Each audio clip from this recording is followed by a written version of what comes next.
अस्सलामुअलैकुम, मैं हूं निमरा सुहेल। आप देख रहे हैं अलग न्यूज़। अब्दुल सत्तार हमारे साथ हैं। 6 जजेस के खत का मामला है, उस पर बात करेंगे। सीनियर सहाफ़ी क्या कहते हैं, और पंजाब बार कौंसिल ने भी एक प्रेस रिलीज जारी कर दी है। इन पर गुफ्तगू करते हैं, लेकिन उससे पहले आपसे रिक्वेस्ट है कि अलग न्यूज़ को सब्सक्राइब करें, शेयर करें और बेल आइकन को भी प्रेस कर दें। जी। देखिए, ये अक्सर एक वसी शाह साहब का एक हम्म। शेर है कि यूं तो हैं बेशुमार वफा की निशानियाँ, हम्म। लेकिन हर एक शेर से निराले तुम्हारे ख़त। और कुछ शायर इसमें ये भी कहते हैं कि ख़त में मेरे ही ख़त के टुकड़े थे, मैं समझा कि ख़त का जवाब आया है। हम्म। तो chief justice of Pakistan Qazi Faiz ईसा साहब, जो कि सुप्रीम जुडिशल काउंसिल के सरबराह भी हैं, हम्म। वो इस हवाले से इन तमाम तर मामलात को देख भी रहे हैं। लेकिन इसी हवाले से सीनियर सहाफ़ी हैं हामिद मीर साहब, वो इस पर कुछ लिख भी जी। रहे हैं। लेकिन ये मामला नाज़रीन के लिए ज़रा सा रीकैप करके हम बता दें कि इस्लामाबाद हाई कोर्ट के 6 जजेस हम्म। ने एक अपने ऊपर आने वाले प्रेशर के बारे में सुप्रीम जुडिशल काउंसिल, जो जजेस का सबसे बड़ा फोरम है और जजेस के ख़िलाफ़ शिकायतें और जजेस खुद जो शिकायतें करते हैं वो भी इसी फोरम के ज़ेर साए करते हैं। तो उन्होंने एक ख़त लिखा जिसमें कहा गया कि जो खुफिया एजेंसी है, और उन्होंने बाकायदा नाम लिया कि आईएसआई ऑफिशियल्स ने उनके घर बेडरूम में यहाँ तक के कैमरे लगाए और उनकी सीक्रेट रिकॉर्डिंग की गई। ये तमाम तर बातें उसमें लिखी गई थी और एक केस का हवाला दिया गया, यानी कि इमरान खान साहब का हाँ जी। केस। और उस केस के बारे में ये भी बताया गया, टेरियान वाइट वाला केस और तमाम तर चीज़ें। और फिर उन्होंने ये भी बताया कि हमने अपने चीफ जस्टिस यानी कि आमिर फारूक साहब को भी ये बात बताई, लेकिन वो इस पर यानी कि कोई भी कार्रवाई करने में नाकाम रहे। और उसके बाद उन्होंने सीधा कहा कि साहब आप अगर कर सकते हैं तो करें। उसके बाद हमने देखा कि जो गुज़श्ता दिन गुजरा है वो इंतहाई हंगामा खेज गुजरा है इस हवाले से।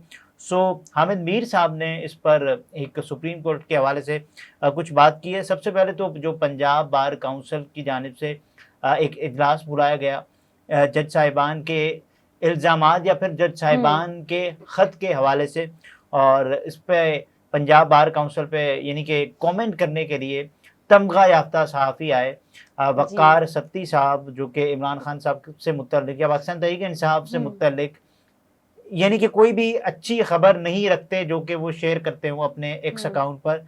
और उन्होंने उन्होंने कुछ लिखा प्रेस है। रिलीज जो है पंजाब बार काउंसिल की वो शेयर की है और उसी की एक समरी लिखी है, अपने ट्विटर पर ट्वीट किया। लिखा है, इस्टेब्लिशमेंट भी कौमी इदारा है, इस पर इल्जाम लगाना इतना आसान हो गया है। जो भी एंटी इस्टेब्लिशमेंट बात करता है वो रातों रात मशहूर हो जाता है। इस पर भी संजीदगी के साथ तहकीकात करनी चाहिए। पंजाब बार काउंसिल का एलामिया वकार सत्ती ने जारी देखिए, किया। पंजाब बार काउंसिल ने जजेस के हवाले से या फिर जजेस को ब्लैकमेल करने के हवाले से, जजेस को जिस अंदाज से प्रेशराइज किया गया इस हवाले से, तो काबिल ज़िक्र कोई ऐसी बात नहीं की होगी। जिस बिना पर वकार सत्ती साहब ने सिर्फ ये बात लिखी कि उनका जो मरकज़ी एलामिया या फिर उसमें जो सूट करता है वकार सत्ती साहब के नैरेटिव को, वो ये था कि साहब देखें, एस्टेब्लिशमेंट के खिलाफ अगर आप इल्ज़ामात लगाते हैं तो आप मशहूर हो जाएंगे। तो ज़ाहिर है मशहूरी के लिए कौन ये काम करता है। अपने घर के अंदर अगर किसी के कैमरे लगे हुए हों और उसकी एक एक आन, उसकी एक एक और घड़ी, इतनी उसका बड़ी एक बात एक कोई कर रहा है, इतना बड़ा दावा कोई कर रहा है, तो कुछ तो सबूत होंगे एक उनके एक भी पास। लम्हा, एक एक लहजा, यानी वो खतरे से खाली ना हो। यहाँ तक के जजेस के रिश्तेदारों को उठाया जाए, इलेक्ट्रिक शॉक्स लगाए जाएं, उसके बाद भी अगर कोई ना बोले तो ये तो यानी कि इतनी भी खामोशी नहीं होनी चाहिए, फिर सदा बोलेगी।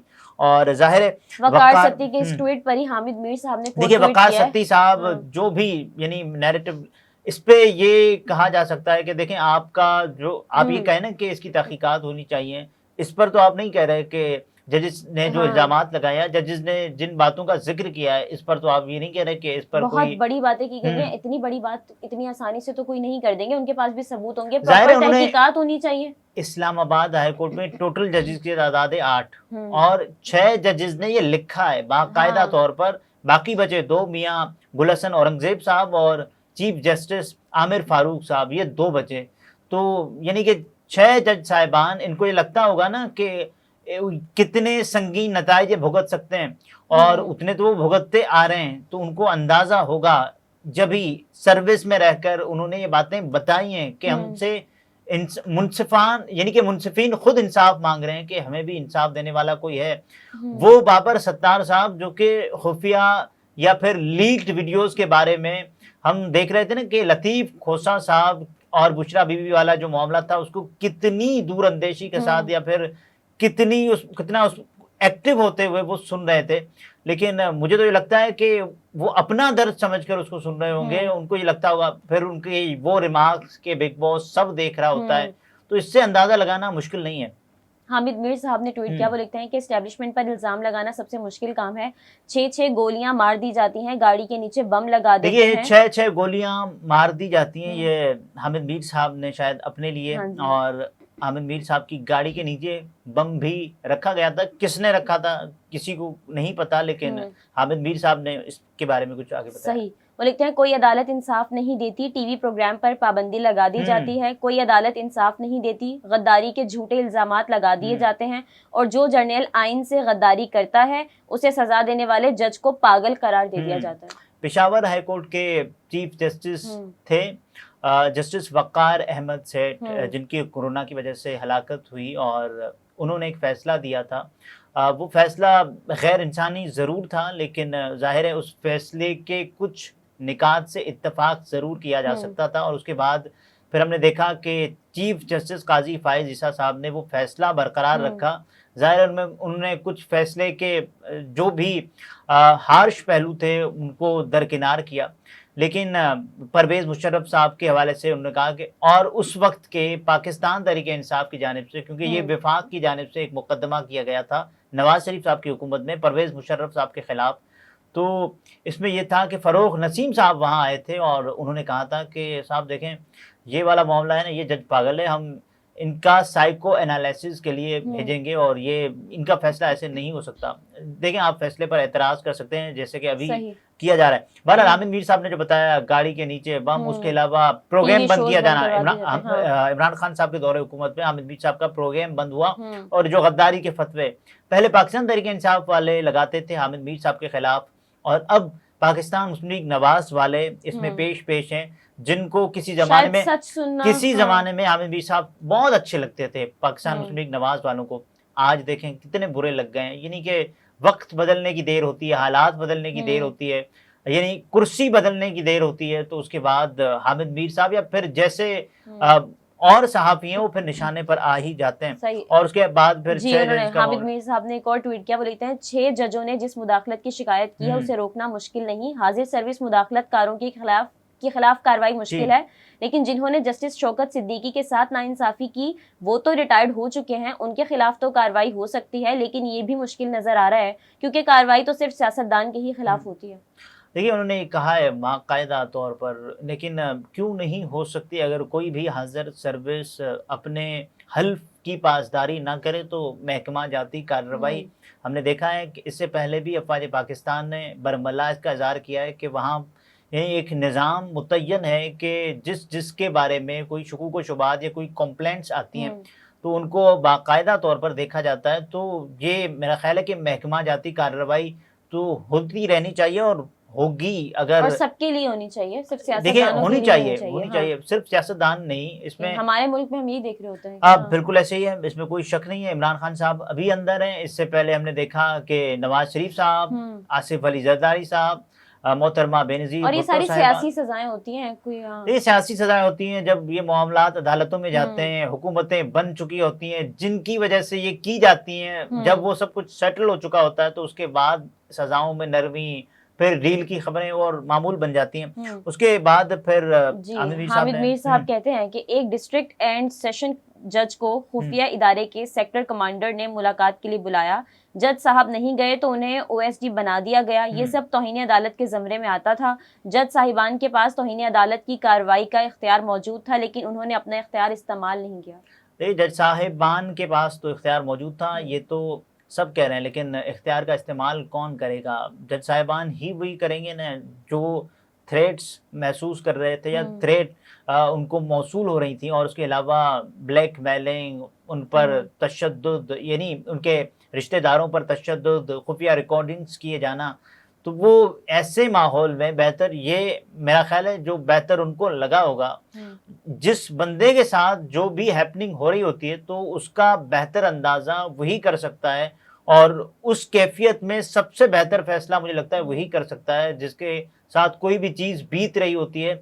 मैं या आप नहीं जज कर सकते किसी को किसी भी मौके पर कि इसको ये करना चाहिए था, क्योंकि वो अपने हालात का खुद जामिन होता है और अपने इक़दामात का बाद में फिर वो विक्टिम बन जाता है। अगर वो कहीं भी चूक खा जाए तो अच्छा, ये हो कल जाता जो है। है शहबाज शरीफ साहब जो है वो काजी मुलाकात है, फाइज़ उसके से अलावा मुलाकात करने जा रहे सुप्रीम हैं। कोर्ट का फैसले के बारे में भी हामिद मीर साहब ने एक ट्वीट किया है जिसमें उन्होंने लिखा है कि फैज़ाबाद और असगर खान केस का जो मामला है कि जिस अंदाज से पाकिस्तान में इस वक्त हो रहा है वो नहीं होना चाहिए। सुप्रीम कोर्ट बारहा ये कह चुकी है, ये हामिद मीर साहब ने बताया है। बिल्कुल, हामिद मीर साहब ने इस हवाले से भी एक ट्वीट किया है कि सुप्रीम कोर्ट का जो बार काउंसिल का और ये जो काजी फाइज़ा ने उस हवाले से भी किया, वो कहते हैं कि सुप्रीम कोर्ट फैज़ाबाद धरना केस और असगर खान केस में करार दे चुकी है सियासत में मुदाखलत करने वाले फौजी अफसरान के खिलाफ कार्रवाई की जाए। अगर चीफ जस्टिस को पता है हाई कोर्ट के जजों को डराया धमकाया जा रहा है, अदालती फैसलों की खिलाफ वर्जी हो रही है और फिर भी वो खामोश रहते हैं, तो किसकी कमजोरी है? देखिए, फिर तो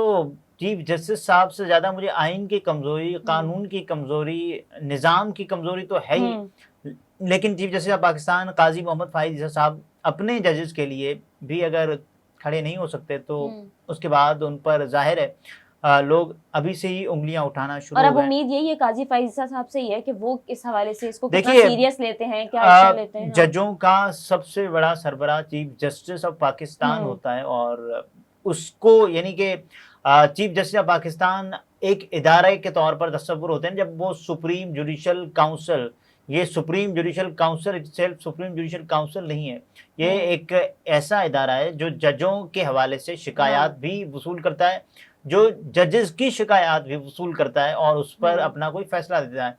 यानी कि जजेस ने शिकायत की, एक जज साहब ने शिकायत की शौकत अजीज सिद्दीकी साहब ने, और उसके बाद इन्हीं जज साहिबान ने शौकत अजीज सिद्दीकी साहब का हवाला देकर ये कहा है कि आपने एक जज को अगर वक़ार वापस लौटाए तो हमारे साथ भी इंसाफ कीजिए। अभी भी ये 6 जजेस हैं, कोई एक दो नहीं आ गया कि चलो बिल्कुल 6 जजेस हैं और जाहिर है जितने ज्यादा होंगे तो उतना आपकी बात में वजन होता है। एक दो के बारे में और अभी भी शायद कई ऐसे होंगे जो अभी तक उनको मौका नहीं मिला, उन्होंने देखिए ये नहीं किया। यानी कि ये कहना कबल वक्त के होंगे नहीं होंगे, अगर होते तो शायद आ भी जाते। इतने बड़े इवेंट के बाद तो वो आ ही सकते थे, लेकिन अब तक की जो सूरत हाल है वो ये है कि अब इस बारे में जो भी चीज़ें होनी हैं तो उसमें देखा जाएगा कि क्या। और वैसे आज चीफ जस्टिस ऑफ पाकिस्तान काजी फाइज ईसा साहब और शहबाज शरीफ साहब की मुलाकात में भी काफ़ी चीज़ें डिस्कस हुई हैं, सो इसमें भी देखा जाएगा कि आगे क्या होता है। सही नाज़रीन, गुफ्तगू आपने मुलाहिज़ा फरमाई। अब्दुल सत्तार हमारे साथ थे, इजाज़त दीजिए, अल्लाह हाफ़िज़।